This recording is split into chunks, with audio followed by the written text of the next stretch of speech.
I'm here to talk about success. The first rule of success is to have a vision. You see, if you don't have a vision of where you go, and if you don't have a goal where you go, you drift around and you never end up anywhere. I mean, as you know, I was born in 1947 in Austria after the Second World War. So I was very fortunate that I stumbled onto my vision. And I didn't really like Austria when I grew up. I couldn't wait to get out of there. I couldn't see myself becoming a farmer or a worker in a factory or anything like that. Even though my parents wanted me to stay there and have a normal life. But that was their vision, not mine. My vision was totally different. I felt that I was born for something special, for something unique, for something big. Then one day I went to school, I remember I was 11 years old, and they showed a documentary about America. And there they showed in this documentary the huge skyscrapers, the high-rises, the huge bridges, the 6-lane freeways, and all of this stuff, and I said to myself, that's where I want to be. I don't want to be around here with little farmhouses and little buildings. I want to be in America. One day after school I walked by a store in Graz. So I went inside and I looked around, and then I saw a magazine. I saw a bodybuilding magazine that had Reg Park on the cover. Reg Park was then a 3-time Mr. Universe. And I saw him on the big screen as Hercules.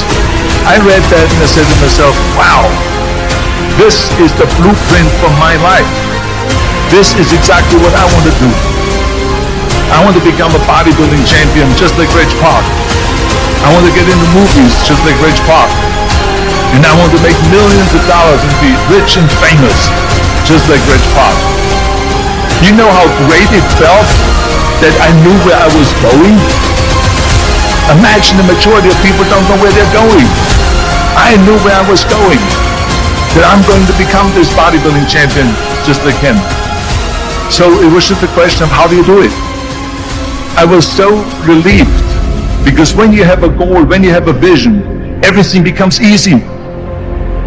So people always ask me, when they saw me in the gym in the pumping iron days, they say, why is it that you're working out so hard? 5 hours a day, 6 hours a day, and you have always a smile on your face. And I told people all the time, I said, because to me, I'm shooting for a goal. In front of me is the Mr. Universe title. So every rep that I do gets me closer to accomplishing that goal, to make this goal, this vision turn into reality. Every single set that I do, every repetition, every weight that I lift will get me a step closer to turn this goal into reality. So I couldn't wait to do another 500-pound squat. I couldn't wait to do another 500-pound bench press. I couldn't wait to do another 2,000 reps of sit-ups. I couldn't wait for the next exercise. At the age of 20, I went to London and I won the Mr. Universe contest as the youngest Mr. Universe ever. And it was because I had a goal. So let me tell you something, visualizing your goal and going after it makes it fun. You've got to have a purpose no matter what you do in life. You've got to have a purpose. 74% hate their job in America. Now there's not much different when you come to Europe. The majority of people don't like what they're doing because they're really not doing it because they didn't have a goal and they followed this goal. They just aimlessly drift around and then all of a sudden there's a job opening so they get their job because you have to work. But then when you work, it's a chore. It's work. It's not fun. So if you think about only a quarter of the people really enjoy what they're doing in life. That is unbelievable to think about it. So I felt so blessed that I knew what I was doing. It's like a medical student that studies and knows he wants to become a doctor. You know where to go. And the same thing is also in politics. I remember that in politics, I had a very clear vision that I will be the leader of California. This is as far as I could go because I was not born in America, so I could not run for president. So being the governor of the fifth largest state,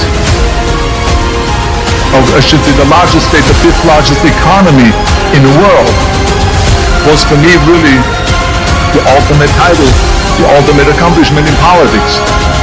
So even though people came up to me and says, why don't you go and run for something smaller, you're never gonna make it. I ran for governor, and then 2 months later I became governor of the state of California. Again, because I had a very clear vision what I'm gonna do with California.